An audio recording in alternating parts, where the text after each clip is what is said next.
अगर अचानक से आपकी ज़िंदगी बदल गई है, आपके अच्छे दिन बुरे दिनों में बदल गए हैं, तो आप संभल जाइए। आपको कुछ बातों पर ध्यान देने की बहुत ज़रूरत है। आपके घर में रखी हुई चीज़ों पर ध्यान देने की बहुत ज़रूरत है। अक्सर ऐसा होता है कि हमारे घर में हम कुछ ऐसी चीज़ें ले आते हैं जो हमारे ऊपर असर डालती हैं, हमारे भाग्य पर असर डालती हैं। वास्तुशास्त्र भी यही कहता है कि हमारे घर की छोटी से छोटी चीज़ हमारे ग्रहों और हमारे ऊपर असर डालती है, जिनकी वजह से हमारे जीवन में बहुत से अच्छे और बुरे बदलाव होने लगते हैं। निर्जीव वस्तु की भी अपनी एक ऊर्जा होती है, वही आपके ऊपर असर डालती है। आज हम आपको ऐसी 15 चीज़ें बताएंगे जिन्हें आपको चेक करना है कि कहीं वो आपके घर में तो नहीं है। ऐसी 15 चीज़ें जो भूल कर भी आपको अपने घर में नहीं रखना चाहिए। वो नकारात्मक ऊर्जा का भंडार होती है। अंत की 5 वस्तुएं आपको हैरान कर देंगी, ऐसी है। तो चलिए वीडियो में आगे बढ़े इससे पहले आप इस वीडियो को लाइक कर दीजिए, चैनल को सब्सक्राइब कर दीजिए और बेल आइकन को भी दबा देना। पहली चीज़ है टूटे फूटे बर्तन।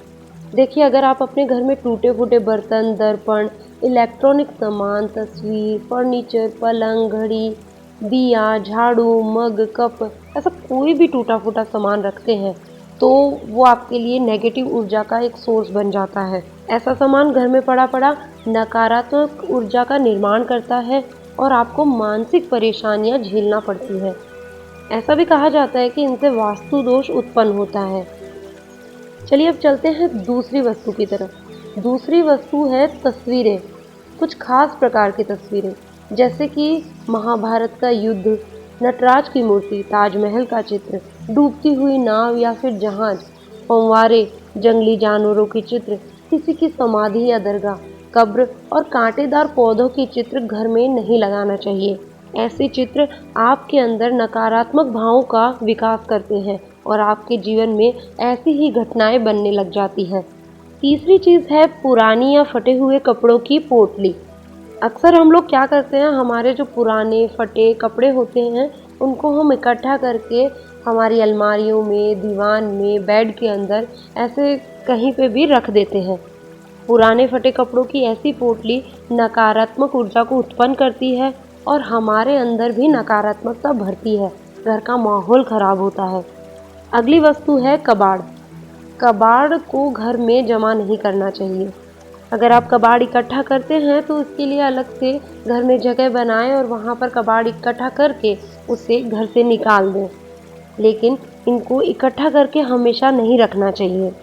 और हाँ, छत पर कबाड़ कभी ना जमा करें, इससे आपको पितृदोष होगा। पांचवी वस्तु है पर्स या तिजोरी। पर्स फटा हुआ ना हो और तिजोरी टूटी हुई कभी भी नहीं होनी चाहिए। पर्स या तिजोरी में हमेशा पवित्र और साफ सुथरी वस्तुएं रखनी चाहिए। किसी भी प्रकार की गलत या फिर चाबी हो गई, ये सब चीजें नहीं रखना चाहिए। पर्स में आप इलायची जरूर रखें, इससे बरकत आती है। अगली वस्तु है टूटी या फिर खुली हुई अलमारी। कई बार हम लोग हमारे घर में ऐसी अलमारियां रखते हैं जिन पे ना ही हम कांच लगवाते हैं, ना दरवाजा लगवाते हैं, जैसे कि किताबें या फिर छोटा मोटा सामान रखने के लिए ऐसी अलमारियां। लेकिन ऐसा हमें नहीं करना चाहिए। ऐसी अलमारियां हमारे कार्यों में रुकावट लाती है। सातवीं वस्तु है देवी देवताओं की मूर्ति या चित्र। देवी देवताओं की फटी पुरानी खंडित मूर्ति को घर में ना रखें, इससे आपको आर्थिक हानि होगी। आपको उन मूर्तियों को या फिर फोटोज को पवित्र नदी में प्रवाहित कर देना चाहिए। और हाँ, मंदिर में एक ही देवी देवता के 2-3 मूर्तियां या चित्र ना रखें, इससे आपके वास्तु दोष निर्मित होते हैं। आठवीं वस्तु है सजावटी वस्तुएं या फिर कलाकृतियां। कई लोग घर में नकली या कांटेदार पौधे लगा लेते हैं, लेकिन घर में कांटेदार पौधे कभी ना लगाएं, इससे पारिवारिक संबंधों में तनाव आता है, चुभन पैदा होती है। ना ही ऐसी पेंटिंग्स लगानी चाहिए जिसमें सूखा पहाड़ हो, बिखरा हुआ घर हो, उजाड़ शहर हो, ऐसा कुछ भी हमें नहीं लगाना चाहिए, उससे नकारात्मक ऊर्जा पैदा होती है। 9वीं वस्तु है सोफा, कुर्सी और टेबल। सोफा, कुर्सी या टेबल ऐसी चीजों का भी वास्तु होता है। यह भले ही सुंदर और साफ हो, लेकिन कभी कभी उनकी बनावट या आकार भी आप पर नकारात्मक ऊर्जा का प्रभाव डालती है। इसीलिए किसी वास्तुशास्त्री से पूछकर ही ये चीजें खरीदें। 10वीं वस्तु है मकड़ी का जाला।